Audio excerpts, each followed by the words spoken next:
De verdad es un privilegio estar en esta mañana y yo quiero que me acompañe al libro de Nehemías, versículo 1, Nehemías capítulo 1, versículo 1, y voy a leer los primeros versículos y vamos a continuar con la segunda parte de una serie de enseñanzas que hemos estado dando en la vida que tiene que ver con la reconstrucción del tejido social en la actualidad.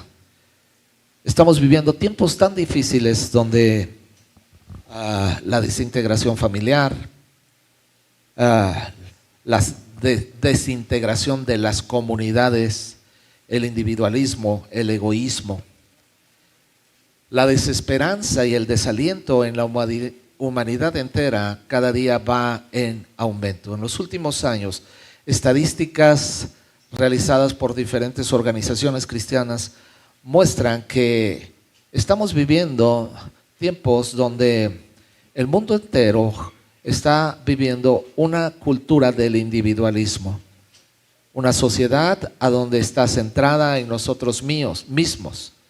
Mío, dame, tengo, quiero, soy yo. Hemos perdido la sensibilidad de entender y aprender que somos parte de un grupo, de una población, de una familia. Y esto ha llegado a la iglesia y muchos de nosotros hoy hemos perdido el enfoque del pueblo de Dios, iglesia. La iglesia, el conjunto de todos aquellos creyentes que han depositado su fe para confiar en el Señor. Y hoy en día hemos escuchado o escuchamos a muchas personas que prefieren, como decía Alfonso, estar en casita, ¿verdad? Y hay alguien que me dijo una vez, me dijo, es que yo me congrego en plataforma, en internet, y yo le dije, oh, qué padre, ¿quién es tu pastor? ¿Zoom, YouTube o Facebook?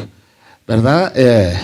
Y cuando le rindes cuentas y cómo trabajas con la iglesia Facebook o con la iglesia YouTube.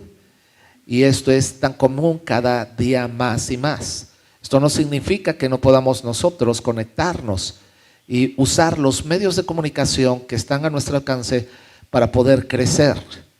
Sin embargo, hoy muchos de nosotros hemos perdido esta sociabilización que nos hace ser seres relacionales. Jesús vino a la tierra para relacionarse contigo y conmigo y para poder entender que somos parte de un pueblo y como pueblo iglesia y como iglesia parte del cuerpo de Cristo.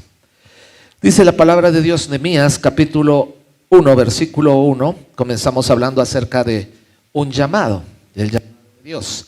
Cuando escuchamos la palabra llamado, pensamos que el llamado tiene que ver con algo eclesiástico, religioso o dentro de la iglesia. Y yo les pregunto, ¿tú tienes un llamado de parte de Dios? Y me dicen, no, yo fíjate que no. La Biblia nos enseña que desde que Dios creó a toda la humanidad y al hombre a imagen y semejanza de Dios, depositó en él un llamado para señorear, sojuzgar la tierra, tener autoridad sobre ella. En la versión Nueva Traducción Viviente dice para reinar sobre la tierra. Capítulo 1, versículo 1 en adelante dice, a fines del otoño del mes de Kislev, del año 20, del reinado del rey Artajerjes, me encontraba en la fortaleza de Susa, capital del imperio medo-persa. Hananí, uno de mis hermanos, vino a visitarme con algunos hombres que acababan de llegar de Judá. Les pregunté por los judíos que habían regresado del cautiverio y sobre la situación en Jerusalén. Me dijeron, las cosas no andan bien. Los que regresaron a la provincia de Judá tienen grandes dificultades y viven en desgracia. La muralla de Jerusalén fue derribada y las puertas fueron consumidas por fuego. Cuando oí esto, me senté a llorar. De hecho, durante varios días estuve de duelo, ayuné y oré al Dios del cielo. Padre, te damos gracias en esta mañana por esta palabra que tú traes a mi vida, Señor. Declaramos en el nombre de Jesús que es una palabra que edifica, una palabra que confronta, una palabra que redarguye, que construye, pero sobre todo que nos enfoca a saber cuál es nuestra realidad dentro del cuerpo de Cristo. En el nombre de Jesús. Amén. Antes de que comience, yo ya comencé, pero no me puedo aguantar las ganas de presentarles a mi nueva nieta. Hace 3 días acabo de ser abuelo por 4ª vez. Ellas dos son hijas de Carlos. Algunos de ustedes llegaron a conocer a Carlos. Es mi hijo menor, él está viviendo en Canadá, es misionero y pronto va a salir a las misiones al mundo musulmán. La más grande, esta es la que acaba de nacer, tiene 4 días de nacido, se llama Alina, y la anterior que está cargando a Alina es René. Son mis 2 nietos por parte de mi hijo, y por parte de mi hija Carolina tengo 2 y ya soy abuelo de 4. Y van 2-2 ahorita en empate técnico. Me acaban de decir que van a ir a tiempos extras, a medios tiempos y después tiempos extras y después a muerte súbita, porque cada quien me ha prometido muchos nietos y estoy muy feliz de ser un abuelo por 4ª vez. Bueno, gracias. ¿Dónde nos encontramos? Nos encontramos, yo en la mañana rápidamente les estaba yo diciendo, y ahora sí quiero ser muy breve en el antecedente histórico. Nos encontramos en Jerusalén. Jerusalén ha sido derribado, las murallas han sido destruidas, las puertas han sido quemadas por Babilonia. Nabucodonosor II, ahí por el año 570, 560, invade Jerusalén, destruye el templo, se lleva los utensilios que están dentro del templo, pero se lleva en cautividad al pueblo de Israel. Durante 70 años el pueblo se encuentra en un cautiverio en Babilonia. Años después, Babilonia es conquistado por el imperio medo-persa y Ciro de Persia emite un edicto que proclamaba que estos 70 años de exilio del pueblo de Israel habían terminado, que el pueblo podía regresar, con la condición de que iban a regresar para restaurar lo que habían destruido los babilónicos tiempo atrás. Iban a reedificar las murallas. Jerusalén era una ciudad y sigue siendo una ciudad amurallada, debido a la situación en la cual vivían. Jerusalén era amurallado, las murallas, incluso quienes han ido pueden ver, las murallas miden una altura de 9 a 12 metros de alto y una anchura de 3 a 6 metros. ¿Por qué? Porque se construían y con muros dobles, y dentro de esos muros dobles se construían las habitaciones de los habitantes de Jerusalén. Era amurallada debido a las situaciones bélicas y también era amurallada como un principio de protección del pueblo de Dios. Así es que cuando el pueblo es destruido y las puertas quemadas, se destruyó la unidad del pueblo, la comunión con Dios al destruir el templo. Primer templo construido, ¿sí?, por el tercer rey de Israel, Salomón. El primero fue Saúl, el segundo rey después de Saúl fue David. David tiene un hijo. David presenta los proyectos de la construcción del templo y Salomón construye el templo.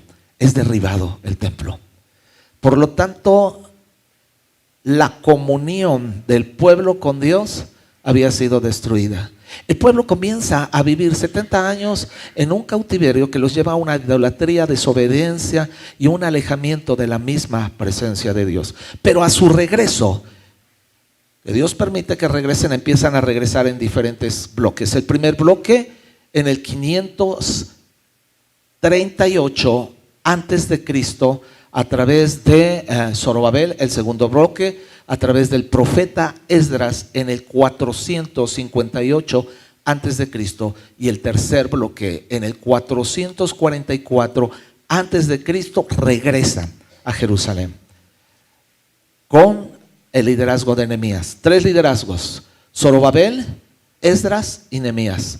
Los dos primeros liderazgos, sí, les costó mucho trabajo construir el templo y las murallas y levantar las puertas. Sin embargo, acabamos de leer, Nehemías recibe de la noticia cómo se encontraba la ciudad y cómo se encontraban las personas, en dos características importantes. En la versión 60 dice en gran mal y afrenta. En la Nueva Traducción Viviente dice en el versículo, dice: las cosas no andan bien, los que regresaron de la provincia de Judá tienen grandes dificultades y viven en desgracia. Dos cosas: dificultades y desgracia. ¿Qué estaba sucediendo? El pueblo estaba en desunidad. El pueblo estaba pasando una tristeza y desesperanza, producto de las amenazas de los pueblos que estaban a sus alrededores, que no querían permitir que se construyera el templo, ni tampoco se construyeran las murallas. Ellos escuchaban más la voz del enemigo que la voz de Dios. Las profecías apuntaban en el libro de Jeremías, en el libro de Isaías y en el libro de Ageo, apuntaban constantemente la restauración del pueblo a través de la reconstrucción de las murallas y de las puertas. ¿Cómo es posible que ellos, escuchando la voz de Dios, hayan escuchado otra voz que los haya paralizado con el miedo? Una de los grandes problemas y enfermedades emocionales del mundo de hoy es el miedo. La Biblia dice: el perfecto amor echa fuera todo temor. La salud mental en los últimos años, en el mundo en el que estamos viviendo, está al día. Yo estoy estudiando, como si no tuviera tiempo, si tuviera mucho tiempo, y estoy estudiando una especialidad en consejería familiar y áreas de la salud mental. Y después de pospandemia, estadísticas y estudios realizados por especialistas en la salud mental han diagnosticado que nunca antes ha existido tanta enfermedad emocional pospandemia. 3 enfermedades se han apoderado prácticamente de la humanidad: depresión, estrés y ansiedad. Y de ahí se derivan muchísimas más enfermedades emocionales. ¿Producto de qué?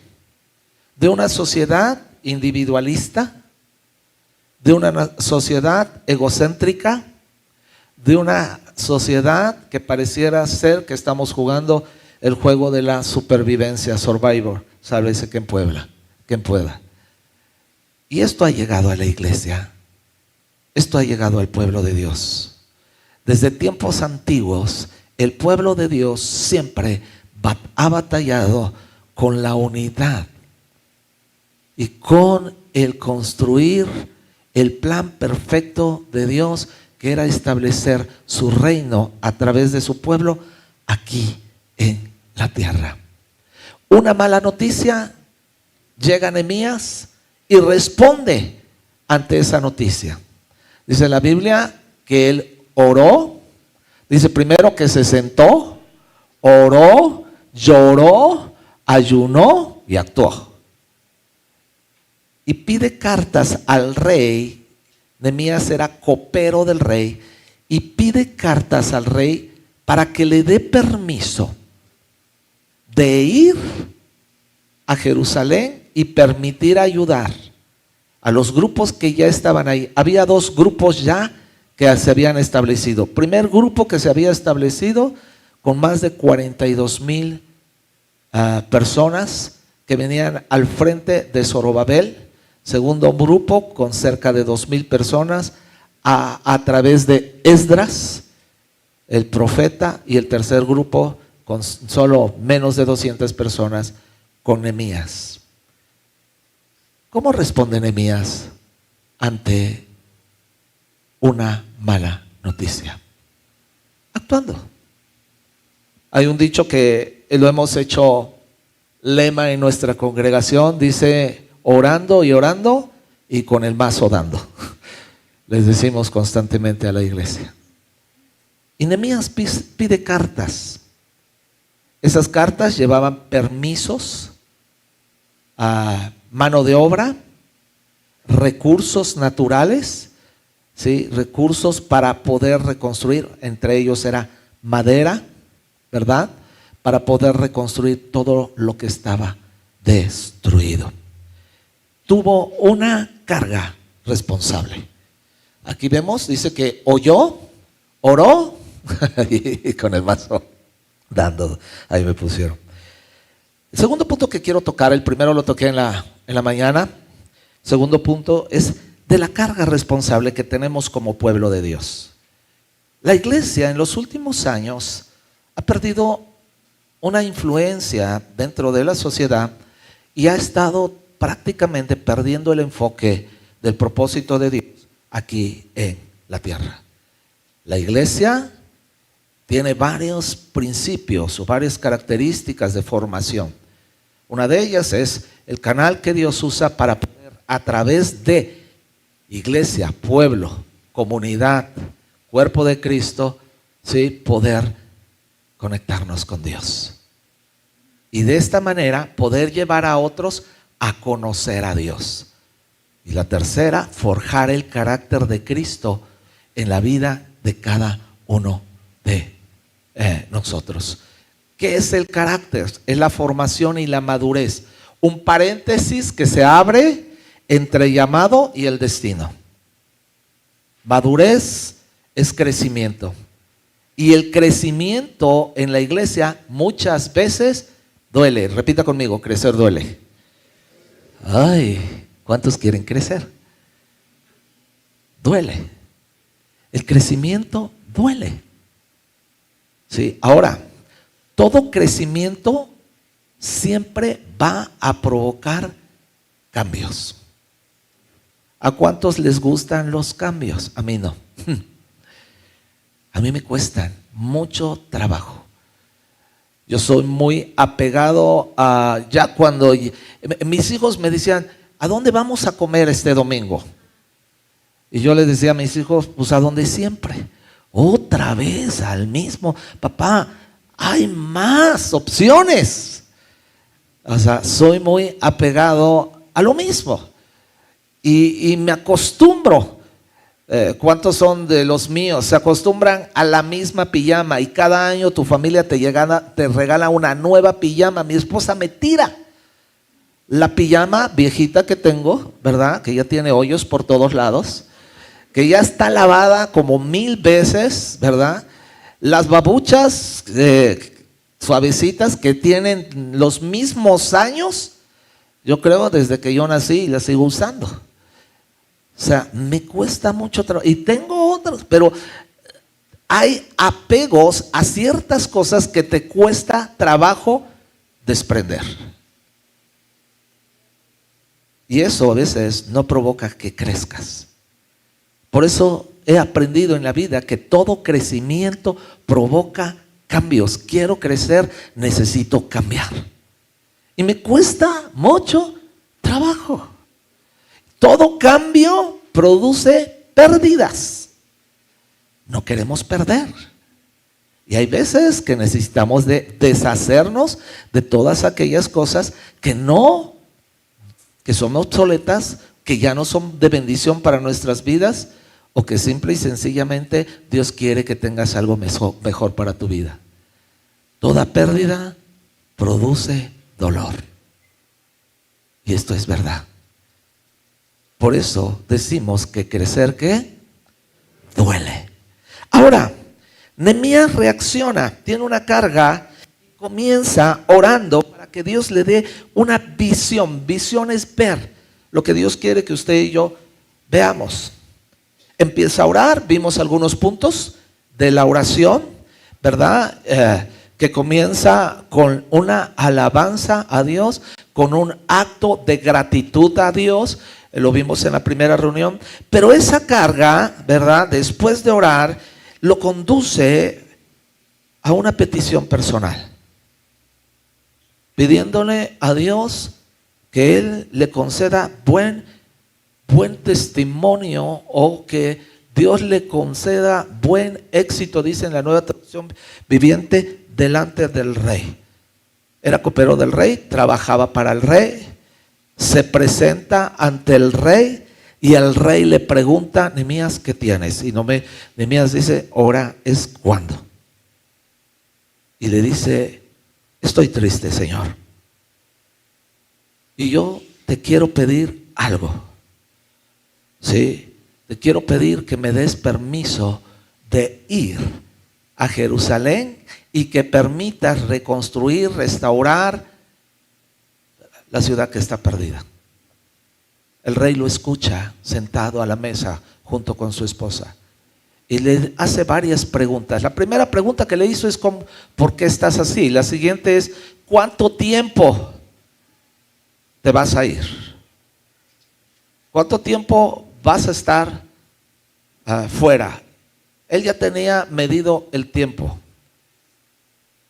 Y la siguiente pregunta que le hace es: ¿cuándo vas a regresar? Nehemías le contesta todas las preguntas, bajo el permiso del rey Artajerjes, con un compromiso real. Ahora, muchos de nosotros, ante las noticias que hoy tenemos en nuestra sociedad, tenemos diferentes respuestas. Algunas de nuestras respuestas son reacciones emocionales inmediatas: enojo, ira, descontento, miedo, desesperanza o apatía. O a veces empatía también.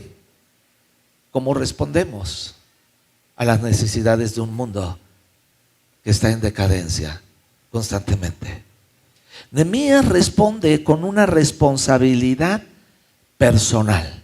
Pudo haber criticado. Mire, muchos de nosotros, cuando algo sucede a alguien, muchos de nosotros tenemos respuestas inmediatas y muchas veces se lo merecía. Algo han de haber hecho. Bueno, hay frases célebres de alguien que dijo: Diosito los castigó, ¿sí o no?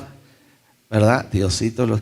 Y una serie de respuestas que muchas veces tenemos ante la ausencia de una empatía que proviene de la misericordia de Dios derramada en nosotros.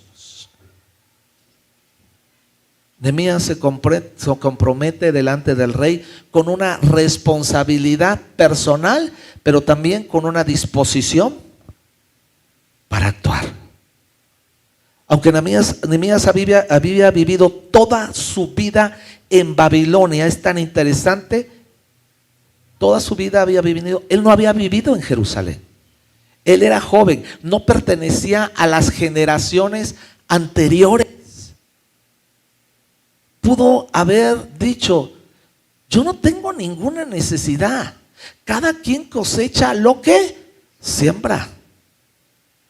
Yo estoy aquí feliz y contento. O sea, yo no tengo ninguna necesidad de ir, de ayudar o de ser empático ante la necesidad. Yo aquí estoy completamente feliz. Sin embargo, él amaba a su patria, amaba a su pueblo, amaba a su nación, pero sobre todo amaba a Dios. Y estaba completamente dispuesto a ir a Jerusalén, perder momentáneamente los privilegios de dormir en el palacio del rey, tener que enfrentarse a una sociedad con problemas, porque los problemas que estaban viviendo en Jerusalén el pueblo de Dios estaban gruesos, estaban en gran mal y afrenta. Les pegaba constantemente todo lo que los demás dijeran de ellos mismos. En Nehemías capítulo 2, versículo 19.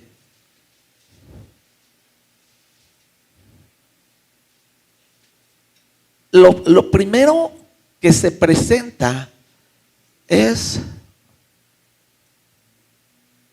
una oposición externa por parte de los enemigos del pueblo de Dios. Y dice que cuando oyen los enemigos, dice, sin embargo, cuando Sanballat, Tobías, Gesén, el árabe, se encuentran, dice, se enteraron de nuestro plan, se burlaron con desprecio. Burla. En otra versión dice escarnio, burla excesiva. El bullying ahí nació.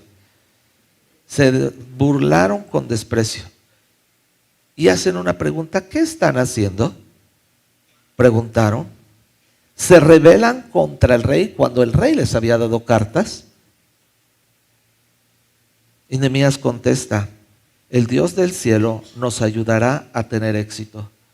Nosotros, sus siervos, comenzaremos a reconstruir esta muralla, pero ustedes no tienen ninguna parte ni derecho legal o reclamo histórico en Jerusalén. ¿Sabes cuál es? ¿Qué es lo que nos hace falta a muchos de nosotros? El enfoque principal. El Dios del cielo nos ayudará a tener éxito. Estamos viviendo como nunca antes en una sociedad vulnerable. Las noticias, las burlas, los señalamientos, los juicios, a muchos de nosotros nos pueden pegar. Y cuando nosotros nos desenfocamos ante lo que escuchamos, el enfoque se desvía y el camino hacia tu destino puede tardar más de lo que tú crees. Nehemías tenía una característica muy especial, enfocado y responsable en la carga que Dios le había dado. Que Dios le había dado. Mire, yo he aprendido en la vida que entre más grande sea tu opositor, más habilidad tienes para vencerlo. Entre más oposición, más bendición. Dígame si no. Si usted se va al libro de Samuel, primer libro de Samuel, y usted ha oído hablar del rey David, que se presenta, segundo rey de Israel, se presenta a pelear contra Goliat, ¿sí? Un gigante inmenso. Si usted ve, le recomiendo, hay una serie que apenas me recomendó Arturo, que se llama La Casa de David. Y usted ve a David pequeñito y ve a un gigante impresionante. Y algo que vino a mi mente es, entre más grande el enemigo, más posibilidades de puntería tiene usted. ¿Está usted de acuerdo? Entre más grande sea el enemigo o el opositor, más capacidad tenemos de poder vencerlo, mayor puntería. Ahora, Nehemías tenía una responsabilidad firme sobre que tenía, que no lo desviaba. No lo desviaba para nada. Y tener que llegar con un pueblo que estaba emocionalmente destrozado, deslindado. ¿Cómo estaba el pueblo? Mire, acompáñame rápidamente, me estoy saliendo un poquito porque quiero que vea el libro de Ageo, antes de Mateo, de los últimos libros del Antiguo Testamento. En el libro de Ageo, en el capítulo 1, ¿están ahí? ¿No se han ido?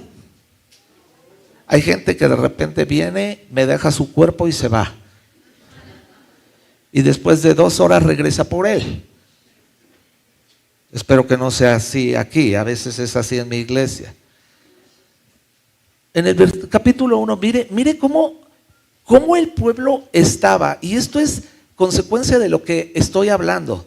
Desde el 29 de agosto del segundo año del reinado del rey Darío, el Señor dio un mensaje por medio del profeta Ageo a Zorobabel. Recuerden que Zorobabel fue el primer hombre líder que en el 538 entra a Jerusalén para construir el templo y lo terminan. Con desánimo, desesperanza y peleados, pero lo terminaron. Pero eso no era el plan y el propósito de Dios. Entonces llega, Zorobabel era gobernador de Judá. Y entonces él dice, versículo 2, esto es lo que dice el Señor. Ageo llega, les da una profecía de los ejércitos celestiales. El pueblo alega, todavía no ha llegado el momento para reconstruir la casa del Señor. Ahora, estamos hablando de reconstruir la casa del Señor, restaurar la comunión con Dios, construir el templo, restaurar la unidad del pueblo que estaba perdido. ¿Sí? Restaurar la seguridad de la ciudad a través de la construcción de las murallas. Estaban tan ocupados, desenfocados, dice que ellos estaban solo pensando en sí mismos. Una sociedad centralizada en sí mismo. Entre más grandes las necesidades, más egoístas nos podemos convertir. Dice versículo 3, entonces el Señor envió el siguiente mensaje por medio del profeta Ageo al pueblo, que estaban diciendo que no era el tiempo de construir el templo. Fíjense lo que dice, ¿por qué viven ustedes en casas lujosas mientras mi casa permanece en ruinas? Estaban construyendo su reino y no el reino de Dios. Esto es lo que dice el Señor de los ejércitos celestiales. Miren lo que les está pasando, les dice el profeta Ageo. Han sembrado mucho, pero cosecha poco. Comen, pero no quedan satisfechos. Beben, pero aún tienen sed. Se abrigan, pero todavía tienen frío. Sus salarios, dice, desaparecen como si los echaran en los bolsillos llenos de agujeros. Esto es lo que dice el Señor de los ejércitos celestiales. Miren lo que les está pasando. Vayan ahora a los montes, traigan madera y construyan mi casa. ¿Construir qué? La relación con Dios. ¿Cuál era el problema del pueblo? Un desenfoque en el propósito de Dios en nuestra vida. La pregunta hoy en esta mañana, ¿estás enfocado en lo que Dios quiere hacer en tu vida? ¿Sabes al menos qué es el plan y el llamado de Dios para tu vida aquí en la tierra? Miren, la vida, amados, es muy corta. Y lo peor de todo es que estamos construyendo nuestro reino, pero ni siquiera nuestro reino es un deleite, una plenitud o un gozo para nuestras vidas. Porque tomamos agua y tenemos sed. ¿Sí o no? Insatisfacción. Comemos y seguimos teniendo hambre. Trabajamos y parece ser que los bolsillos tienen hoyos. Barril sin fondo, se va. ¿Por qué? Porque estamos en una sociedad donde solo pensamos en nosotros. Ahora, esto puede cambiar. Yo no vengo así a predicar ni a decir, este pastor es el ave de mal agüero. Digo, porque nos encanta que venga el pastor que te dice que tú eres cabeza y no eres cola, que eres águila, que no eres ratón, que eres uyuyuy, que guau, que pares de sufrir y que vueles y que des vueltas en el aire. O sea, nos encanta escuchar eso. Pero cuando se nos habla de una responsabilidad como pueblo de Dios, es, híjole. Todo pueblo, todo miembro de una comunidad, todo miembro de una familia, todo miembro de una iglesia tiene una responsabilidad delante de Dios. ¿Sabes cuál es tu responsabilidad? Digo, aquí están mis hermanos, estoy yo, y crecimos bajo una educación muy dura. Una mamá que fue madre y padre y cada uno sabía cuál era su responsabilidad. Y ante el incumplimiento de tu responsabilidad no había privilegios. Y esos privilegios no había permisos. ¿Sí o no? ¿Cuántos saben de lo que estoy hablando?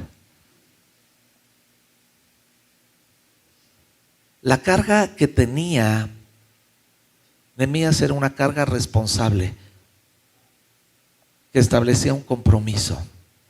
Tomó sus chivas, llegó a Jerusalén, convocó al pueblo y les dijo cómo la mano de Dios estaba sobre él. ¿Y saben cuál fue la respuesta del pueblo? Sí, construyamos, levantémonos y construyamos. Y entonces vienen las oposiciones, pero la visión de Nehemías era una visión estratégica. La siguiente, si me la pasas. Visión sin misión es pura emoción. Ay, tengo mucha carga. Ajá, ¿y luego?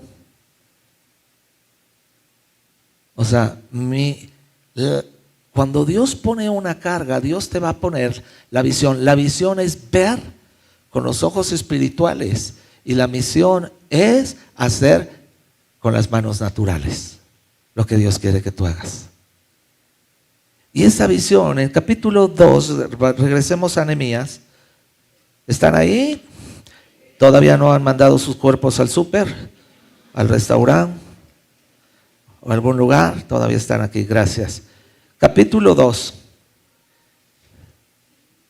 versículo 6.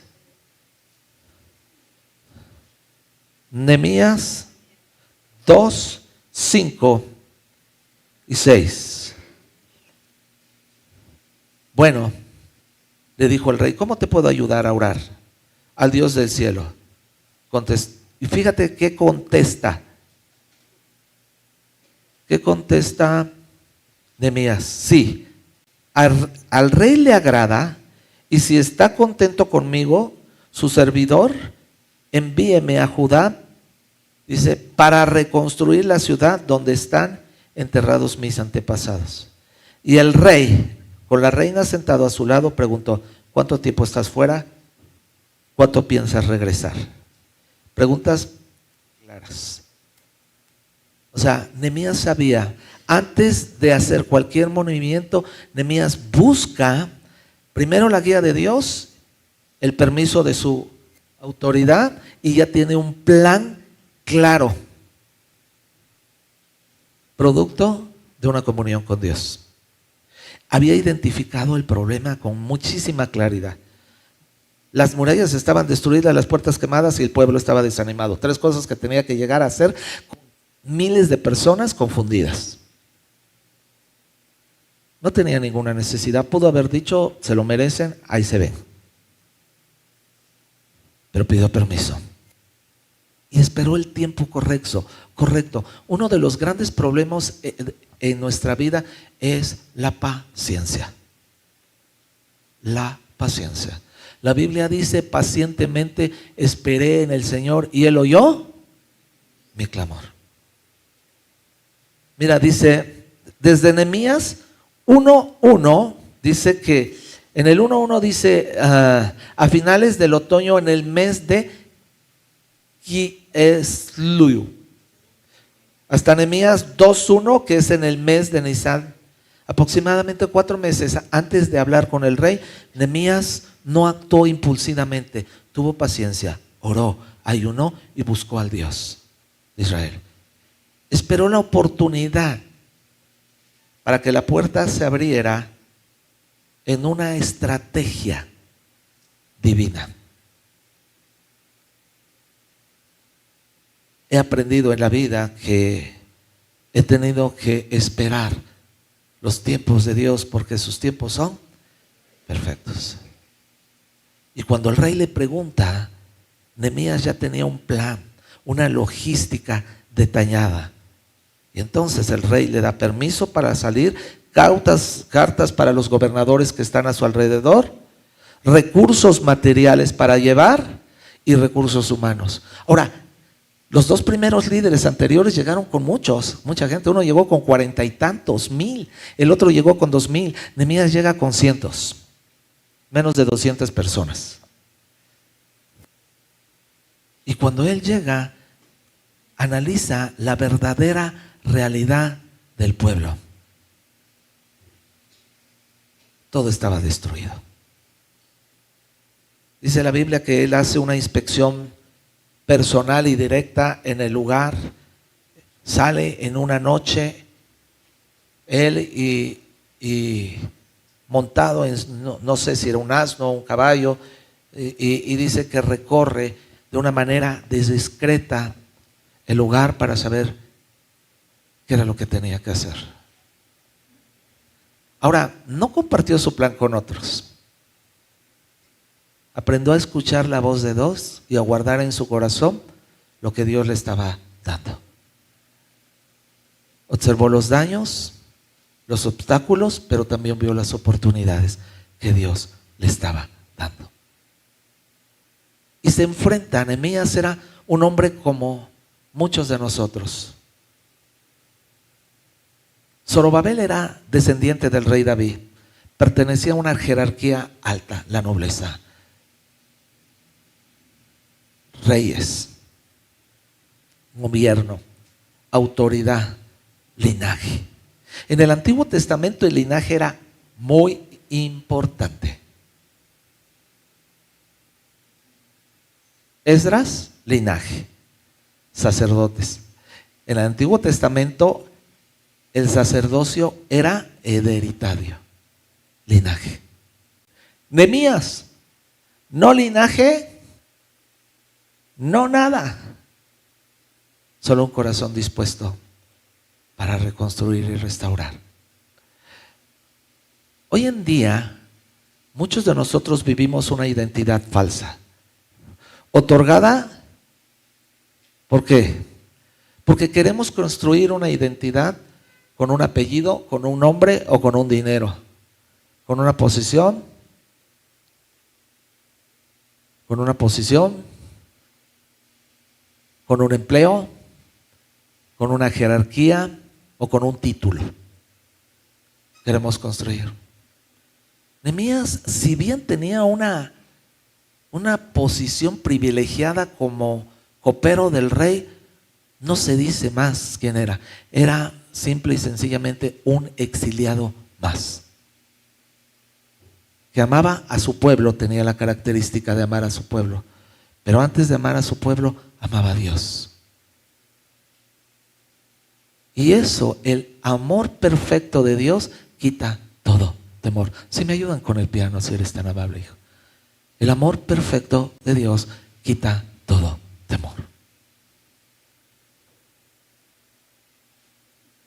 A través de la historia de mi vida yo he tenido que ir derribando temores tras temores, barreras tras barreras, adversidades tras adversidades, inseguridades.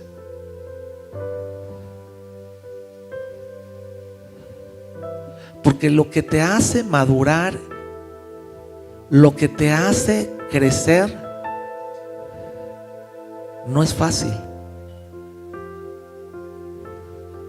En el Nuevo Testamento el apóstol Pedro dice: porque es necesario que padezcamos un poco de tiempo, porque es necesario que Él nos perfeccione, afirme, fortalezca y establezca. Y eso es crecer. ¿Y crecer qué? Duele. Duele. Nehemías llega a Jerusalén y antes de trabajar reúne a todo el pueblo. Me encanta esta parte. Esta parte donde llega, reúne a todos y les dice: pero ahora les dije, versículo 17 de Nehemías 2, ustedes saben muy bien las dificultades que estamos. Tenían conocimiento de las dificultades. No es negar la situación en que vivimos. La visión de Dios no nos lleva a abrazar las dificultades, las adversidades, los problemas y no soltarlos. Al contrario, Él sabía cuáles eran las dificultades en las que estaban viviendo y se las dijo: Jerusalén yace en ruinas y sus puertas fueron destruidas por fuego. No es una negación de una realidad, es asumir esa realidad con un compromiso. Y les dice: reconstruyamos la muralla de Jerusalén y pongamos fin a esta desgracia. En la vida no pudimos vivir tras lamentaciones continuas. O sea, hay personas que desde que nacieron hasta que se mueren, toda la vida usted les pregunta ¿cómo estás? Y que no, y ya sabe usted la respuesta. Como si nosotros no tuviéramos problemas, adversidades, desiertos, tribulaciones. ¿Hay alguien que no haya pasado aquí un desierto, una tribulación, una desesperanza, un dolor, una enfermedad? ¿Hay alguien? Digo, porque a lo mejor estoy ante la congregación equivocada. Todos venimos ante una necesidad. Nehemías no evadió, no negó la realidad, simplemente no la abrazó. El enemigo lo estaba destruyendo. La realidad es que yo me doy una vueltecita por ahí y veo toda la ciudad y yo digo: ¿cómo vamos a levantar esto con una bola de inútiles, quejumbrosos? El desánimo es el arma más, la número 1 para poder construir, ¿sí o no? El que siempre le va a decir a usted: no se puede, es imposible, no hay dinero, no esto, no el otro. He aprendido a caminar en la vida en medio de la adversidad y de la lucha continua. Pagamos un terreno. ¿Esto se graba? Ah, ok. Entonces no. Pagamos un terreno, una cantidad muy fuerte en pandemia. Firmamos el contrato de la compraventa del terreno en enero del 2020. Dimos el 50%. Febrero dimos la primera mensualidad. Eran mensualidades estratosféricas. Yo oré. Bueno, primero me senté, lloré, oré, ayuné y clamé al Dios de los cielos y dije: neta. Ahora, ¿quién firmó? Yo. ¿Quién dejó empeñada su casa? Yo. ¿Quién? Pues yo, el pastor, ¿no? A final de cuentas alguien tiene que firmar. Cuando viene la pandemia, lo peor de todo es, dimos febrero, dimos marzo, en marzo comenzó lo fuerte. Por ahí de abril ya no nos podemos reunir. De mayo, junio, pues ya, menos. Y cuando yo llegaba a la congregación, porque transmitíamos, ¿se acuerdan que teníamos que transmitir en Zoom, en YouTube, en plataformas? Yo tengo una colección que todas las ovejas, los congregantes me han llevado ovejitas. Llevaba mi bolsa de las ovejas y las sentaba en las sillas y les predicaba a las ovejas pensando, no viendo sillas vacías, sino viendo en el espíritu. O sea, de una manera cómica. Estaban hasta las ovejas negras, ¿no? Las pintas y las panzonas, las orejonas, las trompudas, todo. Mi colección está bien padre. Y yo le decía a Dios, o sea, yo llegaba y decía, ni para que le recoja yo el diezmo ni la ofrenda, ¿cómo voy a pagar este mes? Lo pagamos. ¿Difícil? Sí. Letra tras letra, cada mes. Estamos ahorita en el proyecto de construcción. un auditorio para 2,000 personas. Y es un proyecto grande que Dios ha puesto. Y cada que lo veo, me asusto. Pero he aprendido a ver con los ojos de la fe. ¿Qué vio Nehemías cuando sale y da un recorrido? Capítulo 2, usted léalo llegando a su casa. Por tiempo no me voy a extender. Sale y ve que todo está. Es más, tenía que subir. Había momentos que tuvo que dar la vuelta porque no había paso de la destrucción de las murallas. O sea, yo hubiera llegado deprimido y yo hubiera dicho: está del nabo, es imposible, ¿cómo vamos a poder hacer esto? Sin embargo, Nehemías llega, los trae a todos. Y si ustedes saben bien, no niega lo que está pasando. Les dice: reconstruyamos la muralla de Jerusalén y pongamos fin a esta desgracia. Palabras sencillas, claves. Versículo 18: después les conté cómo la bondadosa mano de Dios estaba. ¿La mano de quién? De Dios. No necesitas nada más que la mano de Dios.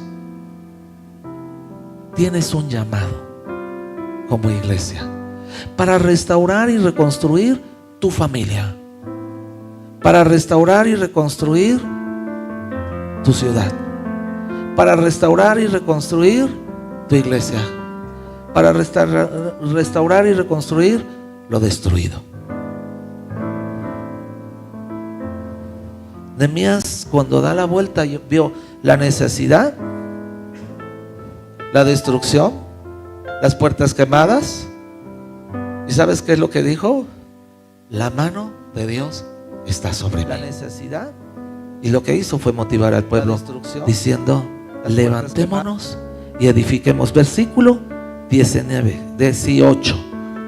Después les conté cómo la bondadosa mano de Dios estaba sobre mí. ¿La mano de quién? ¿Qué otra mano necesita usted? Ay, la mano de la tía rica, que se va a morir y no lo va a heredar, así es que olvídese.